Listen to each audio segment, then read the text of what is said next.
we doing? Welcome to the very first episode of Ridcully's Reviews. My name is not really Ridcully, it's Travis, but for the reviews and all purposes, we're going to go through Ridcully. That is a shout out to Discworld. I'm going to start reviewing the books. I mean, this is mostly for me. If by accident I actually give some information out to somebody that's entertaining or helpful, bonus, I don't have a problem with that. I do want them on YouTube for laughs, for fun, for posterity, and probably eventually my own deposition.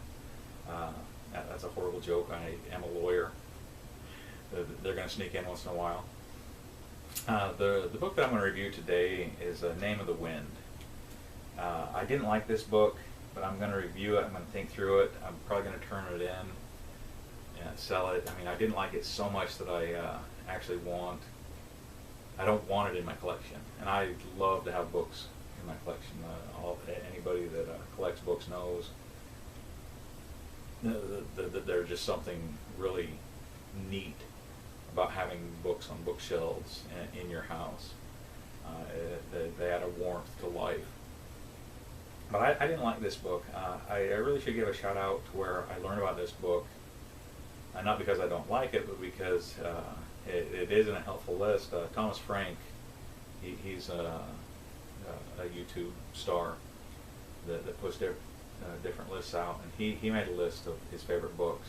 I'm going to go through them really quickly. Number 10 was Snow Crash, top 10 book. Ready Player One, I would put Ready Player One as probably number one favorite book. Really close with Lord of the Rings. Lord of the Rings isn't on his list, interesting enough. Sirens of Titan, haven't read that one. Ender's Shadow. Orson Scott Card. Boy, that one, I don't know if it'd be that far down the list. That's a phenomenal book. It's a sequel to Ender's Game. I probably agree with it, that it is probably better than Ender's Game. But you really should read Ender's Game first. Ender's Game makes Ender's Shadow a better book. Where were we? Desert Spear. That's a series. I liked them. There are some problems that I have with them. Human nature. But overall, I mean, I kept buying them. I kept reading them. I'm looking forward to the fifth book. Desert Spear. That's probably a good series. Mistborn. That's the. That's the same author that finished the Robert Jordan books. May he burn in hell. I liked the first 5 Robert Jordan books, then I really felt like he was phoning them in, and I got to the point where I hated him. I can't remember which book it was, 8,000 pages or whatever the thing was. It took me 45 years to read, and what they covered in storyline and progression of the story was like 3 days or something. Way too much work for way too little return. After that, I couldn't read any more of his books. But the same author, I believe, did the Mistborn series, and the Mistborn series was a good series. I probably ought to give him some credit and go and finish those books. Diamond Age, Neil Stephenson, haven't read that one. Name of the Wind, the book I'm going to talk about today, sucks. Did not like it. He really liked it. You know, that's why it's good to have millions of different books, different things for different people. Then he had a fan fiction one on Harry Potter and the Methods of Rationality. It's a fan fiction book. You read it online. I started reading it. So far, it's pretty good. You know, if it was for him, I would have never known that existed. So, thank you, Thomas. He's got Hitchhiker's Guide to the Galaxy as his number one pick. 2 or 3. Like I say, I'd probably have Ready Player One above it. Probably have Lord of the Rings above it. But definitely a top 3 pick, Hitchhiker's Guide to the Galaxy. We were really robbed when he died at such a young age. All of his work is phenomenal, so I agree there. But quick shout out to him. Now, I'm going to tell you some overall ideas about what I think and some generalities. I'll try not to ruin any specifics. And then I'll say, now for the spoilers. So when I come to that point, I'll try and warn you so you can stop watching if it's a book that you want to watch, because then I'm going to go into some of the details, some specific scenes, some specific things that happen that I liked or didn't like, mostly didn't like in this book. It'll ruin a lot of it if you hear it. So if you don't care, listen along with us. If not, read the book and come back and see if you agree with me or disagree with me. I really need to start taking better notes. I'm just going to start going through. The general idea of The Name of the Wind was he's a gypsy type boy, and his father is a musician, and they're in a really famous traveling actors group, and without giving any specifics, he goes on to his destiny. He ends up passing through some really hardships that's supposed to help him grow and indicate why he becomes what he becomes. I don't agree with the way he acted, with that it's really a believable human reaction. I mean, human reactions encompass such a huge variety. You can get away with a lot, but it wasn't something I wanted to read about, the way he acted and what happened and what he did. I'll go through some specifics in a bit. Didn't like the story, didn't like the plot, didn't like the believability, I couldn't like him as a character in the decisions he made. So even though it could be within the realms of human nature, I don't want to read about people that I think are stupid. I want the stories, I want my heroes, I want the main characters to be interesting is important, and that's the main goal, apparently, to make money, is to make interesting characters. But I got to have more than that. I got to have believable characters, and even beyond believable characters that act in ways that I respect or admire or want to read more about, at least. And he didn't. He reacted in lots of different ways and did lots of different things that I was just like, it was like watching one of those B-rated horror movies. After a little while, I was just like, I kind of hope you die because you're such an idiot. I'm now rooting for your enemies because you're a moron. And that's the way he got in the book. He goes to a school, he makes some really stupid decisions, he makes some enemies, he shows his growth, he makes some even more stupid decisions on how he gets through in life. And would people make these decisions? Yeah. Would most people get away with them? No. I mean, because it's the character of a book, you do get away with them, and that's the way books, video games, TV shows are. These are special characters, special entities that get away with stuff that if a normal person tried, or 99,999 people out of 1,000 people tried, wouldn't. But they are the one that does get away with it. I really don't care for that, especially when there's such an obvious other decision that could be made that would have resulted. It was pretty much the same outcome. Would have pissed off a lot fewer people. Would have been a lot less painful. Would have been a lot more less dangerous. But anyway, that's what I feel about this book. That's an overall. Now, at this point, I'm going to go into some spoilers. I'm going to start reading off my list and trying to remember some of the parts that really bothered me. There are a couple that were good, but out of these 3 pages, almost all of them were bad.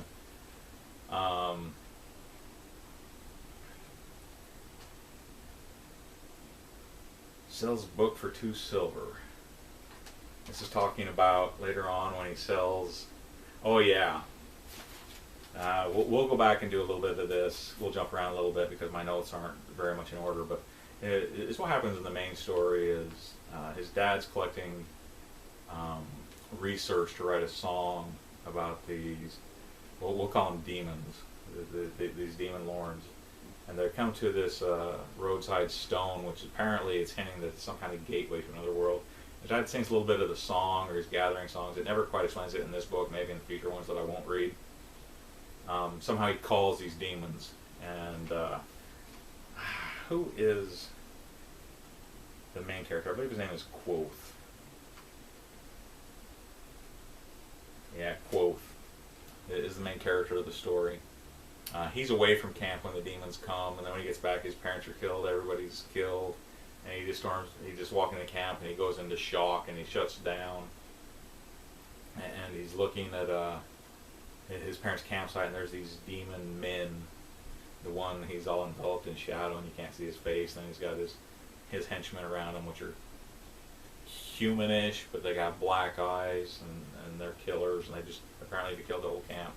They start making fun of him, and the one's about to kill him, and then the guy, the main bad guy, looks up and he's just like, "They come, let's run away." And so they leave him alive. Don't know why they left him alive, but he gathers his possessions up and he goes to the city. He gets to the city, and first thing that happens when he gets to the city is he's still in shock, and he's grabbed his dad's loot. And his dad was like a king's level performer, and this lute was like one of the treasures. You know, it was one of the most really valuable musical instrument, and Stradivarius level musical instrument. And he's got this, and he's got this book, and a little bit of nothing else. And he goes in, and he gets a ride with a farmer. The farmer gets into town, and the farmer's like, here was the first just time I wanted to strangle him. The farmer's like, "Why don't you come and live on the farm with us? You know, we'll help you, you know, give you a place to live. I don't know what your story is, but I can see you need some help." And he runs off with his loot. And I'm just kind of like, I don't know why he would do that. The farmer didn't give any indications. He's got nothing anymore. And this farmer that's already helped him and already showed some signs of being a good person offers to help him, and he runs away within their own human believability, but also stupid. So the first thing he does, he runs into the bad part of town, and he gets attacked. And in the fight, the loot gets broken, and they're beating on him because the loot got broken in the fight. And they're all saying how valuable this loot is.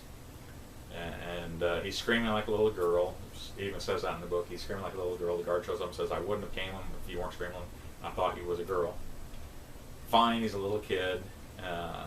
But in all of this, and the kids took his stuff, broke the loot, they run off. Guard goes through his possessions, takes all of his money that's left, a couple pennies, and says, "You know, I saved your life," and all he gets a couple pennies, and leaves him there, beaten nearly to death, bleeding on, and he looks around, and there's this book. Everybody left this book. It was a worthless book. And then later on in the story, he sells the book for, 2 silver pieces, which is apparently a lot of money for impoverished people. And I just like, it just bugged me that this book was worth this much. Anybody that's played Dungeons and Dragons or done anything medieval, when books were handwritten, or even if they were pressed, they were done by a hand press. Books are valuable, and yeah, he acknowledges the value in the book, but yet nobody else seems to know that books are valuable. They don't take his book; they left it there for him. I thought that was just a dumb part. He's working. He goes. He lives on the streets for a few years. He makes some dumb decisions. He leaves and he goes to school. And the next thing I have written down, bone tar on a wooden table. He's working in a artisan's lab, a workshop. They're making all kinds of really semi-magical and magical items. And they need to make this blue light. For some reason they have what's called bone tar. The super explosive, deadly Greek fire, damn near nuclear level waste stuff in this container. It touches you, it eats right through your flesh and right through the storm, and then it turns into a gas, and then it explodes. It's just like, it's some of the most dangerous stuff on Earth, and they have it in this great big thing on top of a wooden table. And as soon as I said that, I'm just in my mind, I've worked in chemistry labs, I've worked in workshops and stuff, and all I can think of is, you put this really powerful acid, explosive Greek fire on a wooden table. That's asking for it. And you knew as soon as they said it was a wooden table that I was going to come into play, which of course it did. It leaks and each part of the table and tips over and blows up the lab. The wooden table, I just like, once again, definitely within the realm of human possibility. Humans are stupid, but I hate to read about stupid people. And that was another thing he wraps himself to save a girl when it's in this fog and it's on fire, and he runs through it, saves a girl, and runs back, and he's counted as a hero. And I'm just sitting here thinking, you know, you need to give some kind of explanation of why he could run through this bone tar fire, and it burnt his cloak. Didn't even destroy his cloak. He saves it later on. It becomes like part of his genre, the way he portrays himself. This burnt cloak. Didn't even destroy the cloak. You know, everything else it touched is like dead, destroyed, completely gone. That was a contradiction and something that was established. I didn't really like that. The girl that he saves when he meets her afterward, you know, she comes running up and then just stands there awkwardly, and I'm just kind of like, no. She would come up and give him a hug. I never understood why she didn't. I thought that was just a weird, clunky part in the story. He falls in love when he's leaving the city and he's heading towards the school. He meets this girl called Dina on the road, and it sets up, the book trying to set her up as this mysterious, you know, just aloof, almost fairy-like, goddess-like female that has these mysterious things going on in her life, and she's so mysterious, and you know, like every time when he turns around, you know, she's disappeared, and all I could think of is, she's not being mysterious, she's just a bitch. You know, it's just like, I can see where he's trying to go in the book, but sorry, she isn't mysterious, she's a bitch. You know, she's not courteous, she's not considerate, you know, she's always leaving him, always letting him hang, once again, well within the reality of the human condition. But why would I want to read about a bitch? I'd rather have a girl that left a note saying, thank you for the evening, had to go, talk to you later. I mean, just something like that. But no, it's just like, he goes and he comes back and she's gone, and he spends the next few days running around looking for her, and he's all moping, and I'm just kind of like, you know, I guess when I was younger, I might have done something like that and expected it, but now that I'm older, no. Mark her off as a bitch. There's better people. Just go on with it. Go on with your life. Don't go worrying about somebody like that or chasing her.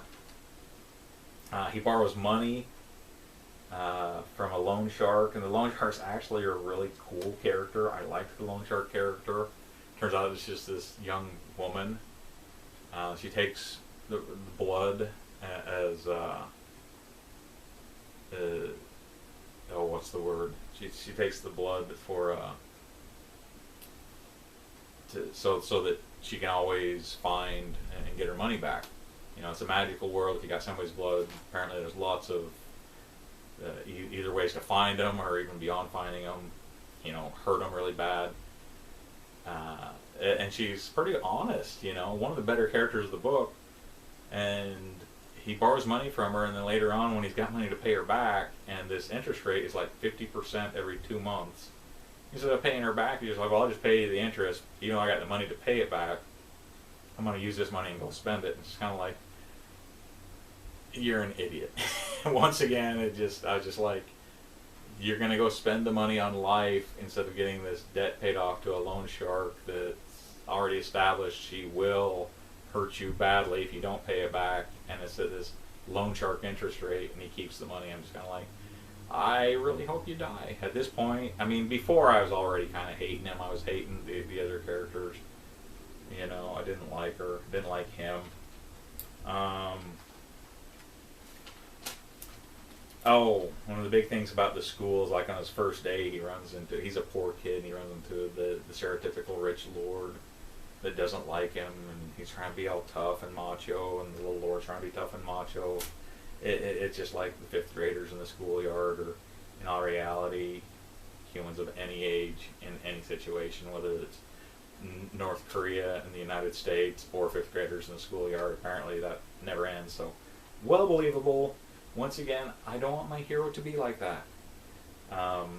He comes up against this little rich kid, and the rich kid tricks him into taking a candle into the library and paying him money for his permission to use the library. And it turns out that he gets banned from the library for taking a candle into a library, which, yeah, he should have been smart enough to realize that. But no, at no time did anybody explain it to him. The person that should have explained it to him was the one that tricked him and lied to him, stole his money, and he doesn't tell anybody. And he does try and tell them a little bit, and they don't believe him. And it's just, they don't even investigate it, and it's just like, no, the world is against you, you're screwed. I was just, and even later on when there's other people that he had a relationship, he doesn't tell them, doesn't bring them into his confidence, doesn't try and get, their help. He doesn't recruit their even opinion on what to do. He just holds it in. Stupid, he's just a stupid main character, and he keeps doing stupid things, and it's hard for me to like him. Later on, somebody is after him to kill him, and it turns out that it is this rich kid. They turn into these fights, and there's several encounters where they go back and forth. He writes a song about him, and then the rich kid takes him up for the council on unbecoming, and then the rich kid breaks his musical instrument, and then they have a trial, and the trial is just like, you will be whipped and you'll be kicked out, and no sense of justice, no sense of fairness. He does a little bit in the sense that after they do it, then they pull back. They sentence him, but then they suspend the sentence. So it kind of was. There's little sense of justice, but at the same time, there isn't a sense of justice, because he's still punished when he did the right thing, when he stood up for himself, when he fought the kid, when he used the name of the wind, he used magic against the kid that's just, been a complete prick to him and attacked him and destroyed his musical instrument, which in this world, once again, his is a piece of crap, but it's still a huge thing. He uses it, to make a living, to make money. It was trying to set up how unfair life is, but it went too far. It didn't make it like it was unfair. It made it like, you're not trying to get the help that's around you that could be, so you're stupid. And then it's just saying, well, they wouldn't have helped anyway, but it's like, maybe, but that's poor writing. If you don't go through that whole explaining that and making that out just to put it out there and then skip it and say the world's against you, I didn't like that. Did not like that at all. And this rich kid later on, another part of the story, he sends a couple killers, and they got this compass using, I think it's hair, and you put the hair in the compass and it'll help find them, and they knock him to the ground. They've got him down on the ground, unconscious, and the one killer says, check it, make sure that it's him before we kill him. And all I could think of, I just can't imagine killers stopping to check it. I'm pretty sure he knocked down, he'd be dead, then they would check it, or they would have been checking it before they even attacked him. Let's make the killers in your book just as stupid as the hero. I guess that kind of balances out, but once again, I don't want to read about stupid killers and stupid enemies in the book, unless, of course, they're just some kind of fluff for the hero to beat up and kill in route. I don't want him to be any type of major character or to be part of the plot as much as they were, and then they're complete morons. It's just kind of like, it was just like reading this book.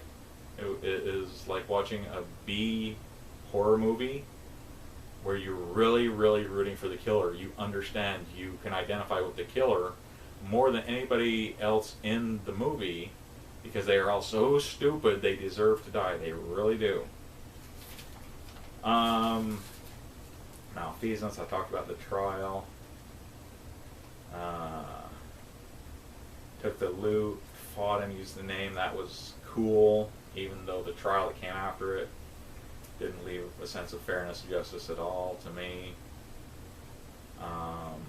He's always crying that the Dina girl doesn't like him.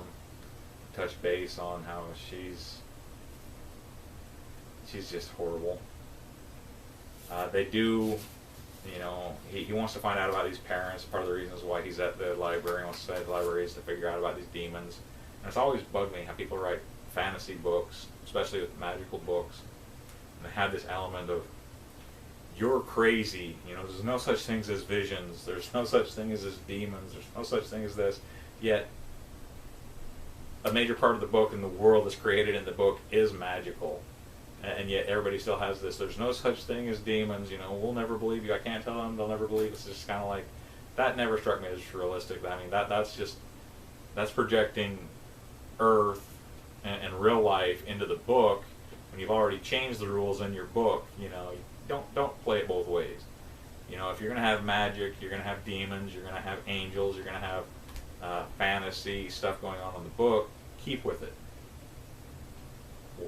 I'll leave it at that. They do get together and they go chasing down, trying to find these demons. They're under this great big dragon lizard, and he ends up killing it. But there's just so many things. The scales are worth money, and then they run into this it's like tar heroin is what it is basically, and the dragon's been eating it, the trees that it comes from, and they find this big old bag of it. But they're just like, you know, for some reason this dragon's been going on like this, and as they get there, he's eating the last of these trees that they get this drug from, and they decide that the dragon's going to go and attack the town now. The dragon's been around who knows how long. It hasn't attacked the town before. He just knows it's going to attack. Doesn't really prove why. He just try and make these logical leaps without really any proof behind it. Fine. He's going to have to kill the dragon. He tries to poison the dragon. Of course, the dragon attacks the town. And the dragon is running around the town, burning the town down, lighting everything on fire, and people are forming these bucket chains to try to put the fire out. And that just struck me as so stupid. Just let's take care of one of these lesser important things. Let's fight it, and let's ignore the dragon running around the town. Let's fight the fire. It's kind of like, it probably isn't going to do you much good. Form a bucket chain to put out fires when there's still the dragon running around town lighting fires. And it just, you know, I want everybody in that town to die. You know, for doing that. That bugged the hell out of me. He threatens the innkeeper that was helping him, you know, in a macho bravado thing. And I've written stories before, and it is hard. You're trying to make things realistic, but some authors pull it off. Some authors pull it off. Most authors pull it off part of the time. You know, sometimes, I don't know of anybody that pulls it off all the time, but this, you know, the scene where he's threatening the innkeeper, that had just helped him, I was just kind of like, why are you doing this? There was no reason for that. I didn't get that scene. Once again, after the dragon, that he went with Dina, well, actually, he didn't go with Dina. He went to look at the dragon, and Dina was the last person to survive one of the dragon attacks. You know, and afterwards, and they fought the poison in the town. He goes to save the town, and she disappears again. I just like, oh, you really need to stop chasing this person. She is a bitch. Walk away. Oh, and then afterwards he runs back, and he doesn't confide in his friends. He left